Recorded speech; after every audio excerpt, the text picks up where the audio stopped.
बिस्मिल्लाहिर्रहमानिर्रहीम।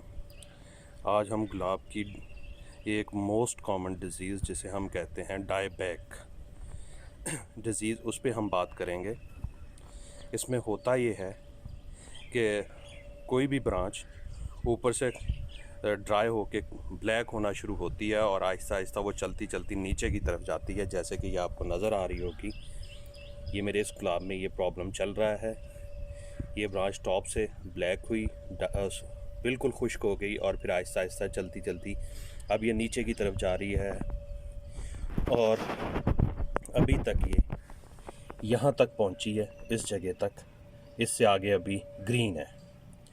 तो आज हम इसके सल्यूशन पे बात करेंगे और इसका एक और वाहिद एक ही सल्यूशन है जो मैं आज आपको बताऊंगा। अगर आपके ज़हन में इसका कोई और सल्यूशन हो तो आप ज़रूर कमेंट बॉक्स में शेयर कीजिएगा। बट मेरी रिसर्च के मुताबिक इसका सिर्फ़ और सिर्फ एक सल्यूशन है और उस सल्यूशन के लिए एक तो जो इक्विपमेंट आपको चाहिए वो मैं आपको बता देता हूँ। एक आपको कटर चाहिए होगा और कोई सी भी अच्छी सी फंजीसाइड का पेस्ट चाहिए होगा। जैसे कि मैंने ये रखा हुआ है, ये मेरे पास कटर है, ये नीचे मैंने फंजीसाइड का पेस्ट बना लिया हुआ है। अब हम करेंगे क्या,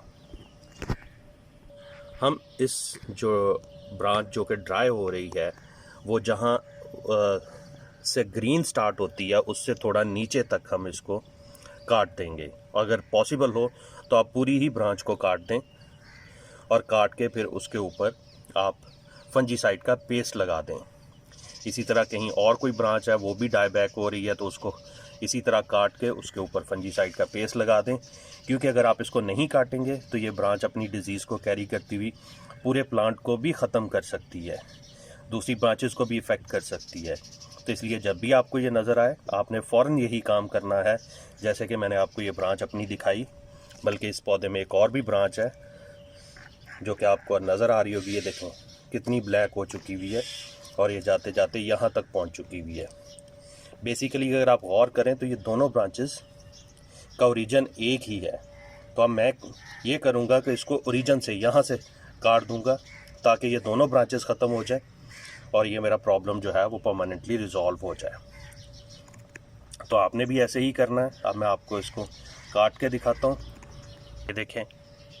ये देखें मैंने इनको काट दिया है और इनको आपने बिल्कुल स्ट्रेट कट नहीं देना है। इनको 45 डिग्री के एंगल के ऊपर आपने कट देना है जैसे कि मैंने दिया है। और उसके बाद हम इसके ऊपर फंजीसाइड का पेस्ट लगा देंगे जो कि मैंने अभी आपको दिखाया था, मैंने बना के रखा हुआ है। हाथ की मदद से लगा दें, ब्रश की मदद से लगा दें, जैसे ये मैं लगा रहा हूँ। आप ये पेस्ट लगा दें इसके बाद तो इंशाल्लाह ये प्रॉब्लम यहीं रुक जाएगा, मज़ीद इसमें इसका कोई इफ़ेक्ट नहीं आएगा। तो आपने ये लाजमी ध्यान रखना है। गुलाब में आजकल बरसात का सीज़न चल रहा है तो इसमें ये अक्सर प्रॉब्लम आ जाता है और इसकी वजह जो है वो फंगस है। मेन वजह तो फंगस ही है, फंगस का अटैक होता है और फंगस ये काम करती है और इस तरह ये डायबैक होना शुरू होता है। और उसके अलावा अगर आप इसको, क्योंकि रोज़ को एक अच्छी खासी फूड चाहिए होती है, अगर आप इसकी प्रॉपर फीडिंग नहीं कर रहे तब भी ये डायबैक होना शुरू हो जाएगा। तो एक तो इसकी फर्टिलाइज़र पे बहुत ध्यान देना है आप लोगों ने, और दूसरा इस चीज़ पे भी कि कहीं फंगस की वजह से तो नहीं हो रहा। और दूसरी बात मैं आपसे एक और शेयर कर दूं कि जितनी भी फंजीसाइड हैं वो प्रॉब्लम को रोक सकती हैं लेकिन रिकवर नहीं कर सकती, और ज़्यादातर ये आप कह लें कि प्रोटेक्ट करती हैं आपके प्लांट को फंगस अटैक से। इसलिए बेहतर यही है कि बरसात के दिनों में हर वीक में एक दफ़ा आप स्प्रे करें इनके ऊपर किसी भी अच्छी फंजीसाइड का, जो कि मैंने आपको पहले भी अपनी एक वीडियो में शेयर की थी। उनमें से कोई भी आप यूज़ कर सकते हैं, चाहे आप नीम ऑयल का स्प्रे करते रहें। और नीम ऑयल का अगर आप स्प्रे कर रहे हैं तो नीम की एक पाउडर भी आप इसकी बरसात स्टार्ट होने से पहले इसकी मिट्टी में मिला दें। तकरीबन 14 इंच का पॉट है तो इसमें आप कम से कम 3 टेबलस्पून नीम के एक पाउडर के गोडी करके अच्छी तरह मिक्स कर दें। और जब आप नीम के एक पाउडर डालें उसके बाद फिर एक दफ़ा गोडी करें ताकि अच्छी तरह मिक्स हो जाए। तो वो फर्टिलाइज़र का भी काम करेगा और जड़ों को फंगस लगने से भी बचाएगा। तो ये 2-3 काम आपने कर लेने हैं तो इससे आपका इंशाल्लाह गुलाब जो है वो बच जाएगा। गुलाब से मुतल्लिक मैं आपको एक और टिप दे दूँ। देखें ये मेरे बाकी गुलाब हैं, इनके ऊपर वो डाई बैक का प्रॉब्लम नहीं चल रहा, लेकिन इनमें एक चीज़ है जो आपने ख्याल रखना है कि ये अगर आप देख पा रहे हो तो ये यहाँ पे फूल लगा था, वो फूल ड्राई हो गया, उसके बाद ये स्टेम ड्राई हो गई।